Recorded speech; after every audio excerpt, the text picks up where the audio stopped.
এলোপাতাড়ি গল্পের এ পর্যায়ে আমি আরেকটি বলছি।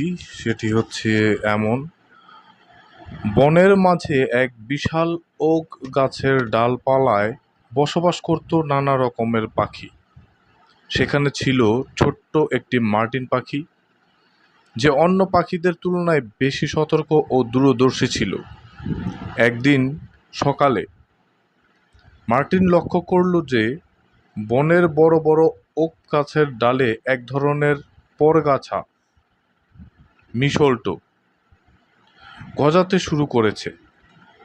মার্টিন জানতো এই মিশল্টো গাছ থেকে মানুষেরা এক ধরনের আঠালো পদার্থ তৈরি করে, যা দিয়ে তারা পাখি ধরার ফাঁদ পাতে। সে তার দূরদর্শিতা দিয়ে বুঝতে পারল যে এটি সমস্ত পাখিদের জন্য বিপদের সংকেত।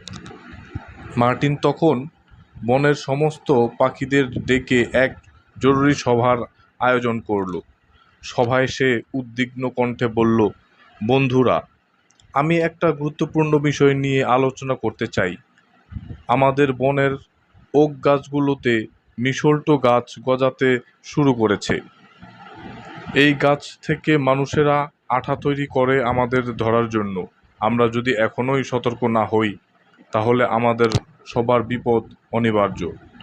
মার্টিন প্রস্তাব দিল, আমরা সবাই মিলে এই মিশল্টো গাছগুলো উপড়ে ফেলতে পারি।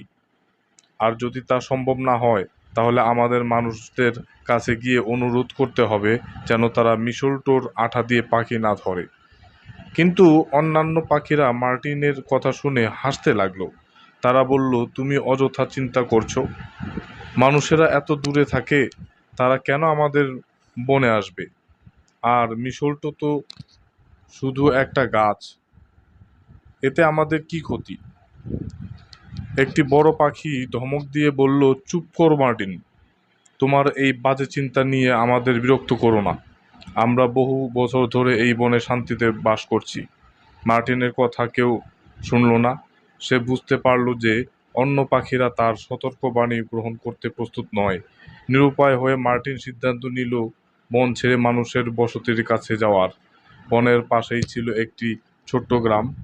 মার্টিন সেখানে উড়ে গিয়ে একটি বাড়ির ছাদে বসলো।